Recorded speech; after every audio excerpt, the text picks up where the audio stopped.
students, welcome back to my channel. I'm Meenakshi Pyani और मैं Indian economy के जो 6 मार्क्स क्वेश्चंस हैं, एक 4 मार्क्स है, बाकी सारे 6 मार्क्स क्वेश्चंस हैं, उसके जो इंपॉर्टेंट क्वेश्चंस हैं आज मैं वो लेकर के आई हूँ विद आंसर्स ऑफ कोर्स। ठीक है, तो आपको इसमें क्या लिखना है, कैसे लिखना है, मैंने थोड़ा शॉर्ट में लिखा है, मैं ये भी बता दूंगी आपको कि उसको डिटेल्स में कैसे लिखना है, तो पूरा वीडियो आप लास्ट तक जरूर देखना। और जिन्होंने अब तक मेरे चैनल को सब्सक्राइब नहीं किया है, प्लीज डू सब्सक्राइब इट। ऐसे ही इंपॉर्टेंट क्वेश्चंस मैं आप लोगों के लिए जरूर लेकर के आऊंगी। पहले मैं साइड हो रही हूँ तो आप इसका स्क्रीनशॉट ले लो सबसे पहले, और उसके बाद फिर मैं आपको इन आंसर्स को एक्सप्लेन करना स्टार्ट करती हूँ। ठीक है, so please do subscribe also, साथ में साथ कर देना आप। फाइन, सबसे पहला question, the traditional handicraft industries were ruined under British rule, do you agree and give reason to support your answer.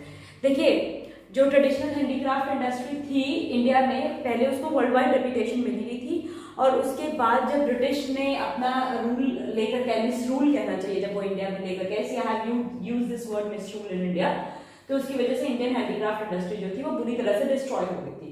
Britishers ने क्या क्या पॉलिसी अडॉप्ट की थी इंडियन हैंडीक्राफ्ट्स के लिए? सबसे पहले discriminatory tariff policy of the state.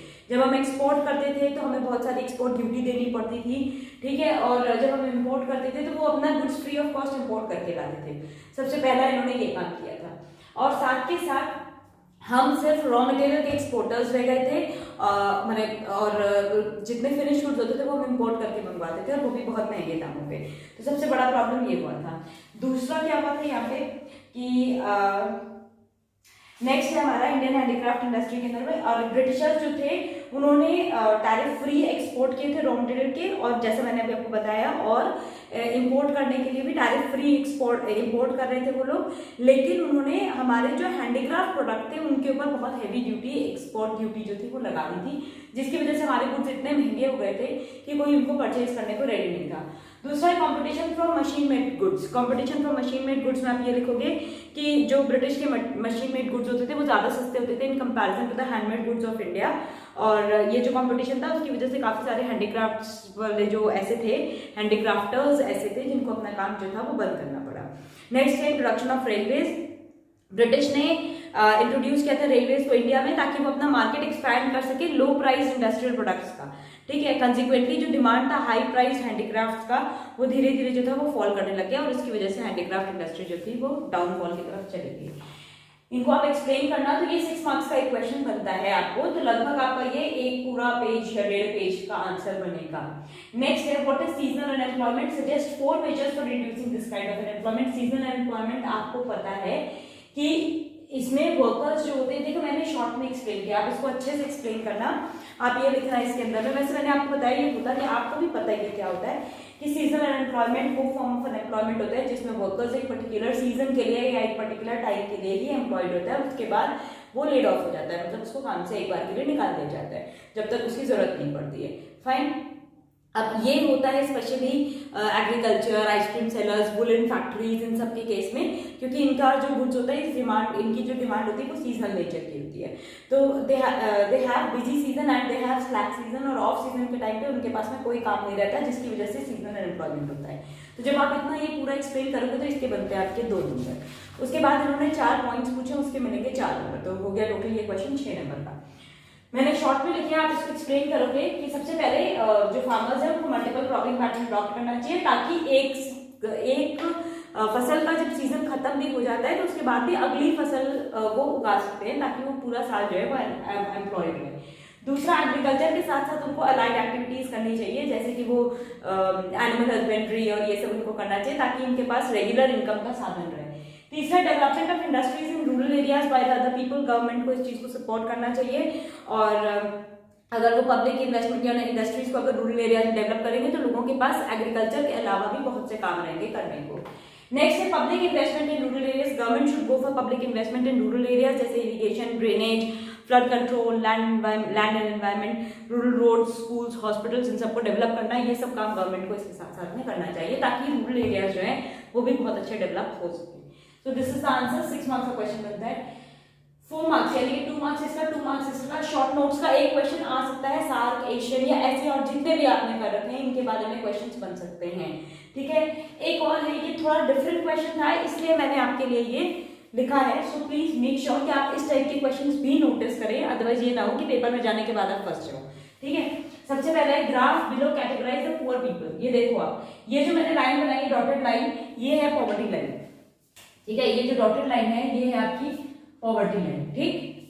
4 graph पे उसके बाद ये है, आप देख सकते हो अगर ये पॉवर्टी लाइन है और कोई बंदा पॉवर्टी लाइन के नीचे है, पहले मैं आपको एक ग्राफ समझाती हूँ, आप उसको समझोगे कैसे। तो इसका मतलब ये क्या है, ये ऑलवेज पुअर वाले। देखो इसमें सिर्फ एक स्ट्रोक जो है ऊपर है, बाकी सारा पॉवर्टी लाइन के नीचे है, यानी कि यूजुअली पुअर है। आप ये देखो कुछ ऊपर कुछ नीचे, चर्निंग पुअर आप देख रहे हो, तो इनको चर्निंग पुअर नाम दिया, थोड़े बहुत ऊपर है थोड़े बहुत नीचे। ये ओकेजनली पुअर का दिया क्योंकि इसमें सिर्फ एक लाइन नीचे बाकी सारे ऊपर है, और ये कभी भी पुअर नहीं क्योंकि ये सब पॉवर्टी लाइन के काफी ऊपर है। So you can understand this graph now. तो आपके जो फर्स्ट 2 ग्राफ्स हैं ये आपको रिप्रेजेंट कर रहे हैं क्रोनिक पुअर पीपल की कैटेगरी को। ये जो नेक्स्ट 2 ग्राफ है ये ट्रांजिट पुअर है, मतलब कि ट्रांजिएंट पुअर वो मतलब कि जो हमेशा पुअर नहीं रहते, they have their ups and downs. और ये जो है ये नॉन पुअर है। अब सिर्फ आपको इनको एक्सप्लेन करना है, जब आप इनको एक्सप्लेन कर दोगे तो ये इसका परफेक्ट आंसर बन जाएगा कि जो 6 नंबर के हिसाब से ये पूरा का पूरा आंसर बन जाएगा। इन केस अगर आपको नहीं पता है तो मैं छोटा सा शॉर्ट में इसका एक्सप्लेनेशन दे देती हूँ। तो पहले आप ये सारा एक्सप्लेन करने के बाद कि भाई ये 2 कैटेगरीज कौन सी है, 2 कौन सी, ये 2 कौन सी है, उसके बाद आप ये बताओगे क्रोनिक पुअर ये 2 तरह के होते हैं, जो ऑलवेज पुअर होते हैं और जो यूजुअली पुअर होते हैं, ठीक है। ऑलवेज पुअर वो होते हैं जो यूजुअली उनके पास इतना पैसा भी नहीं होता कि वो अपनी बेसिक नीड्स जो है उनको भी फुलफिल कर सके, and they always remain poor and they always remain below poverty line, ठीक। दूसरा यूजुअली पुअर में आप क्या एक्सप्लेन करोगे कि जो पीपल है they have sometimes little money लेकिन easily generally they are unable to fulfil their basic needs, और वो यूजुअली पुअर पीपल के अंदर में कैटेगरीज में आते हैं and they remain below poverty line. Next इसके अंदर के एक एग्जांपल दे देना, जैसे कैजुअल वर्कर्स और लैंडलेस वर्कर्स जो होते हैं वो इस कैटेगरी में आते हैं, यूजुअली पुअर की कैटेगरी में। फिर मैंने आपको बताया ट्रांजिएंट पुअर 2 तरह के होते हैं, again churning poor and occasionally poor. तो जो चर्निंग पुअर होते हैं ये रेगुलरली मूव करते रहते, कभी पॉवर्टी के अंदर कभी पॉवर्टी से बाहर आते जाते रहते हैं, जैसे स्मॉल फार्मर्स या सीजनल वर्कर्स जो होते हैं ये वो आएंगे इसके अंदर में। और ओकेजनली पुअर जो होते हैं they are rich maximum times, most of the times ये लोग रिच रहते हैं, ठीक है, but may sometimes have a patch of bad luck, तो उस समय जो होते हैं वो पुअर के कैटेगरी में चले जाते हैं, पॉवर्टी लाइन के बिलो नीचे चले जाते हैं। जैसे ये जनरली वो लोग होते हैं जो गैम्बलिंग करते हैं, ठीक है। एंड नेवर पुअर ये वो पीपल होते हैं जो हमेशा पॉवर्टी लाइन के ऊपर रहते हैं, they are non poor like doctors, lawyers, professional peoples etcetera. And in this respect जो पॉवर्टी लाइन होती है ये कट ऑफ पॉइंट होता है जो कि डिवाइड करता है poor and non poor people को। तो जब आप इतना पूरा इसको एक्सप्लेन करोगे तो ये ऑटोमेटिकली 6 मार्क्स का क्वेश्चन बन जाएगा। I hope you have understood it. और अगर आपको ऐसे ही क्वेश्चंस और जानने हैं तो कमेंट करके जरूर बताना। अगर आपको ये आंसर्स क्लियर है तो भी कमेंट करके बताना, नहीं क्लियर है तो भी कमेंट करके बताना। ऐसे क्वेश्चंस अगर और आपको चाहिए तो आप जरूर मुझे बताना। ये मैंने इंडियन इकोनॉमी से स्टार्ट थे, लास्ट जो मेरा वीडियो था उसमें मैंने मैक्रो के क्वेश्चंस आपको दिए थे।